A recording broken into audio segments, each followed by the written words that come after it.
مسجد کے خطیب، مسجد کا امام، مسجد کا مؤذن، مسجد سے متعلق خدمت گزار آپ کے ماتحت ہیں، آپ کی رعیت میں ہیں، ان کے ذمہ دار ہیں آپ لوگ، ان کے متعلق ایک ایک چیز کی خبر رکھنا آپ کی ذمہ داری ہے، مسجد کی ایک ایک چیز کی ضرورت کے متعلق ذمہ داری رکھنا آپ کی ذمہ داری ہے، مصلیوں کے آنے اور نہ آنے کے متعلق سوچنا آپ کی ذمہ داری ہے، کون افراد مسجد کو آتے ہیں اور کون نہیں آتے ہیں، اور جو نہیں آتے ان کے متعلق فکریں کرنے کی ذمہ داری آپ لوگوں کی ہے۔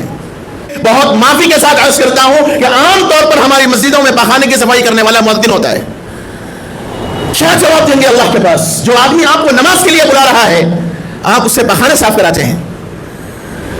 کبھی آپ کو توفیق ہوئی ایک مرتبہ آپ کی زندگی کے اندر کبھی آپ پخانے کی طرف گئے کہ صفائی کیے ہو؟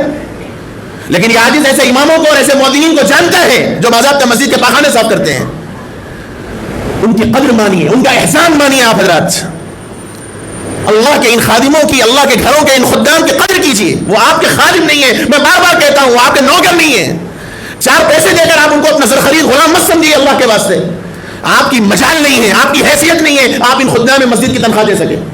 تنخواہ کا لفظ پہ غور کر لیجئے، تنخواہ کے معنی ہے وہ چیز جو جسم چاہنے والی ہو۔ ضرورتیں آپ کے گھروں کی 30 سے 40 ہزار میں پوری نہیں ہوتی، ایک امام کو آپ 8 سے 10 ہزار دے کے کیا جتلانا چاہتے؟ امام اگر مسجد کو نہ آئے، کسی وجہ سے نماز میں نہ آ سکے، تو ادنا سے ادنا کمیٹی کا رکن یہ سمجھتا ہے کہ میں پوچھنے کا حقدار ہوں۔ کمیٹی کا ایک رکن کیا بن گیا؟ بادشاہ بن گیا اپنے وقت کا۔ وہ مسجد کا امام بھی ایک خادم ہے، اس کی بھی ضرورتیں ہیں، اس کے حالات بھی ہیں، اس کے بھی اپنے گھر ہیں، اس کے بھی اپنے تقاضے ہیں، اس کے گھرانے کے اندر بھی بیماریاں ہیں۔ کبھی آپ نے سوچا ہے کہ 8 سے 10 ہزار آپ ایک امام کو اور ایک مؤذن کو دے کر آپ اتنا چاہتے ہیں کہ ایک وقت کی بھی غیر حاضری اس کی نہ ہو؟ اور آپ کسی جگہ جاب کرتے ہیں تو آپ کو مہینے کے 2 چھٹیاں چاہیے، کبھی آپ نے امام کو دی چھٹی؟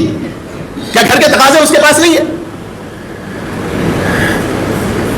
دنیا کا شاید یہ واحد ملازم ہوگا، دنیا کا واحد ملازم امام اور مؤذن، خطیب کا تو مسئلہ الگ ہے، اس کو تو پھر بھی آزادی ہوتی ہے، لیکن امام اور مؤذن دنیا کا واحد ایسا ملازم ہے جس کو کوئی چھٹی نہیں ہے، سال کے 12 مہینے کوئی چھٹی اس کو نہیں ہے، اسے جانا بھی ہو تو وہ کسی کو انتظام کرنا پڑے گا۔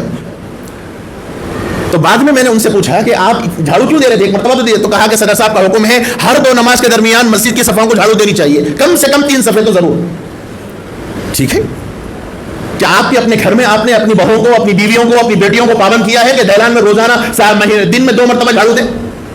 جب آپ جس گھر میں رہتے ہیں آپ کو اپنی بیوی بچوں سے بولنے کی ہمت نہیں ہے تو ایک خادم کو بولنے کی ہمت کہاں سے آ گئی؟ تنخواہ دے رہے ہیں صاحب، پیسے دے رہے ہیں صاحب، ملازم ہے صاحب، انہوں ہمارے حاکمانہ لہجہ۔ مسجد کے ذمہ دار لوگ